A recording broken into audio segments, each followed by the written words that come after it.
stretch of the season because they still have one of the best records in the NFL. But after that wild Monday night win over KC on November 19th, haven't looked as sharp. And sometimes when you have a streak that they carry around and they're playing at such a high level offensively, any dip looks like the worst dip in the world. But they have had their struggles. Quarterback Jared Goff, his quarterback rating at Chicago and then again against Philadelphia in Week 15 definitely took a hit. They have not been the team we have seen before, and teams have figured out a little bit of a formula to make it harder on them offensively. But I wouldn't put it past head coach Sean McVay to get it figured out and get that team back on track. Because once they hit the playoffs, I still think they'll be a team that no one really wants to play. Here's Gurley. And the play goes nowhere. Losing yardage back near the 40 at the 39. That's going to go as a loss of a yard, and it'll be second down. Nice play right there to stop him behind the line, but I want to see how this defense continues to play him here in the first half. Yeah, we know. You know better than I. He has the ability to take over a game, so what do? Yeah, I think you have to make sure that you bottle him in at varying levels, because if you crowd everyone to the line of scrimmage, if he breaks through, there's nothing but room to run. Goff now to throw. It's hauled in by Brandon Cooks. And he'll be taken down, but not before he gets into enemy territory. First catch of the game for Cooks. It'll be a first down. So now 1st and 10 in Chiefs territory at the 48-yard line. Now they'll pitch it back to Gurley. And he'll take it across the 50 and into Chief territory. 3 yards on the pickup there, and it'll be second down. One thing to keep in mind, partner, especially in the second half, when you've got a running back of this size, of these dimensions, I can just tell you, attrition does set in for a defense because you're excited about hitting him in the first half. Maybe not so much in the second half, and some of these shorter gains turn into bigger runs later. Trying to bounce it outside, but he's only able to get it back to the line of scrimmage.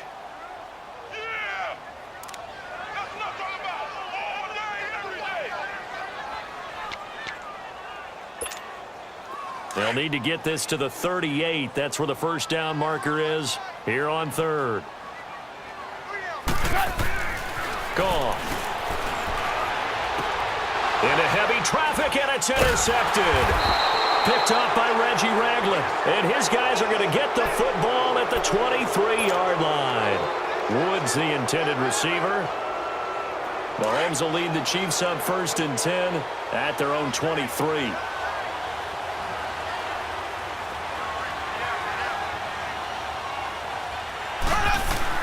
So after the INT, here's Mahomes. Throw left side, taken in by Hill. And he's able to get this one up to his 30 before he's out of bounds. 7 yards, the pickup on the pitch and catch. One thing you're hoping for when you run drag routes, you're able to hit a receiver in stride, and he can pick up a lot of yardage after the catch. But in this situation, the defense was effective, able to stop him before he could get a good head of steam going.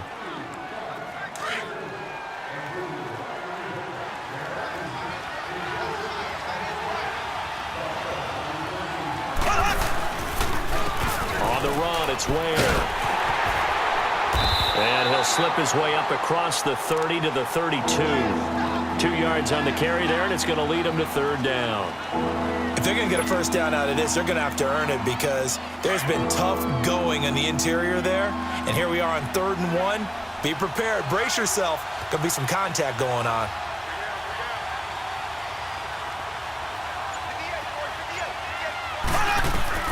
Mahomes to throw on 3rd and 1. He rifles one that's intercepted.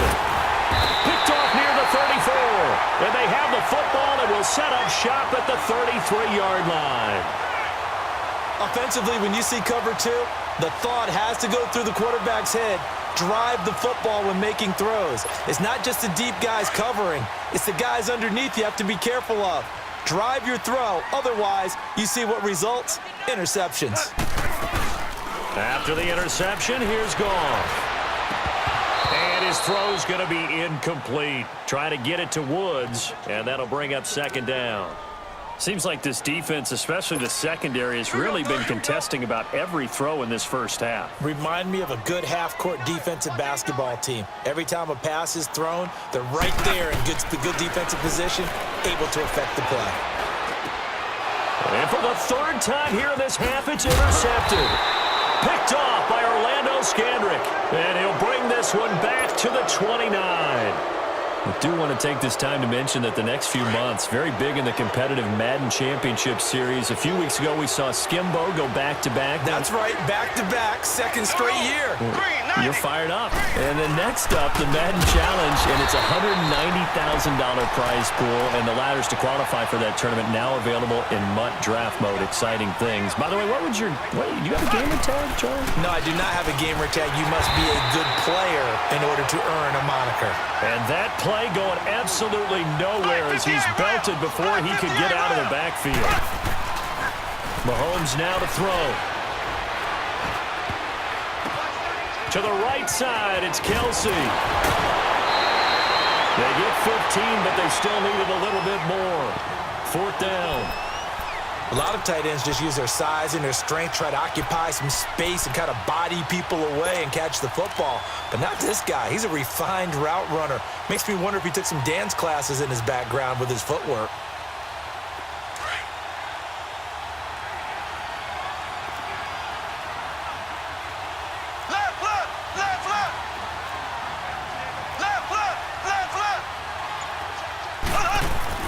Here we go, fourth down, Mahomes. He's got a first down and then some at midfield. The 30, past the 20, and all the way in for a Kansas City touchdown.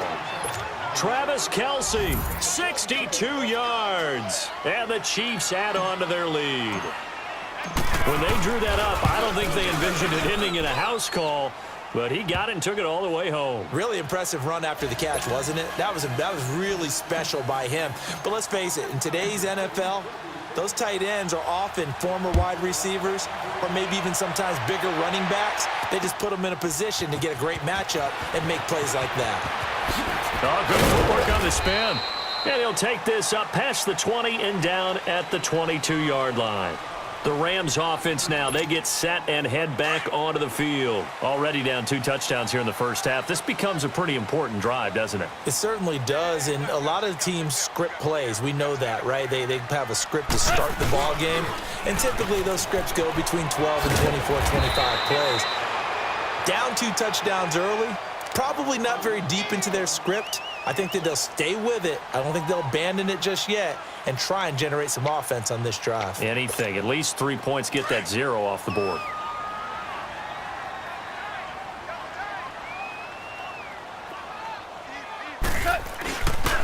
Now on second down, this is Gurley. And they take him down, losing yardage back at the 27. He lost 2 there, and it's third down. They don't need to run another play here before the 2-minute warning. Let's see if they do it anyway. On third down, they'll run it with Gurley. And he's going to lose yardage and be backed up to the 25. 2 minutes to play here in the first half. We're back to the City of Angels after this timeout. So and they're going to fake it from deep in their own territory. And he's going to let it go deep. And this is incomplete. A huge gamble, and it does not pay off. They fake the punt. It doesn't work out. Well, for the Kansas City Chiefs, as their offense takes the field again, the road to a first-round bye in the #1 overall seed, that hit a big speed bump week 15 with that 1-point loss to the Chargers, CD. Yeah, it certainly did. It set the playoff picture on its ear, didn't it? I mean, when you think about it now, we kind of had Kansas City locked in as the #1 seed, but we'll have to see how it all plays. But here's the bottom line, though. It doesn't matter to me where Kansas City plays, whether at Arrowhead or they go on the road. That offense, it can travel with Patrick Mahomes at the controls. Here's Mahomes to throw. And he's going to go down. Sacked back at the 13-yard line. Dante Fowler in there to bring him down for a loss of 7. So first down went in the wrong direction. They're at the 13-yard line. Here's second and goal. Shotgun snap to Mahomes. This will be caught just inside the 10. That time the completion goes for 4 yards, and we're set up with a 3rd and goal. The Ram fans in this old stadium on their feet 3rd and goal. There we go now. Green, Mahomes going to throw. He'll set up the screen. This is Williams. And he takes this into the end zone for a Chiefs touchdown. Damian Williams from 8 yards out. And the Chiefs are able to grow their lead. I heard a coach talk about those late-in-the-half scores, especially ones that give your team a pretty decent cushion. He said those could be the ones that can finish off a squad if you let them. Yeah, they've got the cushion. This half has been theirs. Butker now to kick this one away. That's fielded in the end zone. Spinning away. And he's up past the 20 to the 22-yard line. Now the Rams offense, they work their way back on the field. And some dangerous territory. You're already down 3 scores. A 3-and-out here or an inability to put any points up. This one might be over by half. Yeah, and what you also have to guard against is calling every play for a big shot downfield. You know, thinking you're going to get all these points back on one drive. You're not. And last time I looked, it's still the first half. I'm not saying you have ultimate patience here, but you also don't have to go ahead and force everything either. Now the first play of the drive there is incomplete. And it pops free. The collision there jarred the ball loose and brings up 2nd down. So after the incompletion, 2nd and 10 from the 22. Here we go, fellas. Here we go. Here we go.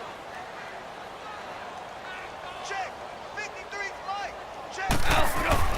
On 2nd and 10, Goff throwing over the middle, and it's incomplete.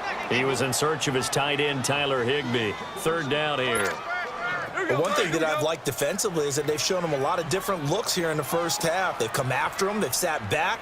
I think that's what you need to do to keep an offense guessing. And they certainly have kept them on their toes. That's why they haven't had much success on the scoreboard. Goff. Oh, he almost intercepted it. They're just forcing it into too many tough spots. That was almost a 4th pick of the game. And now 4th down. The 3 straight incompletions, they don't care. That hasn't dissuaded them. They're going to go for it on 4th. They're going to go for it. It's gone. This is caught. It's Cooks. 21 yards there. A big play on 4th down. Every play is supposed to get a player's best effort. But on 4th down, that really increases the stakes, doesn't it? What about that catch? Heck of an effort picking up the first. And now that team has to be motivated going forward. They just saw a great effort there. They want to make sure it pays off. And he's able to get this one down to the 40-yard line. 17 more yards on that one as they keep the drive rolling. This offense finding its legs now. Here's another 1st and 10. Now a play fake here on 1st down. And Cooks has it over the middle. 4 seconds left, and there's the timeout. In field goal range and a chance to tack on 3 before intermission. Not time enough for a play and then a timeout, you wouldn't think. So with 4 seconds left, they're going for it. The final shot before break here. Goff. And with a clock reading zeros, he is into the end zone. What an exclamation mark to the end of this 2nd quarter. Indeed. Indeed. Well, my education continues in this game, I've got to tell you, because there's not an analyst in the world that would have said pass up the field goal here, go for it, and expect for it to be successful, and it was. I mean, they're playing this one just like a video game. Especially for the final play of the first half to have the guts to do that. But I guess, what do we say? The end will justify the means, right? No doubt about it. For you and me, we live, we learn. That'll be taken in the end zone. Defenders giving chase, but I don't think they're going to get there. 30, 10, and all the way in for a Kansas City touchdown.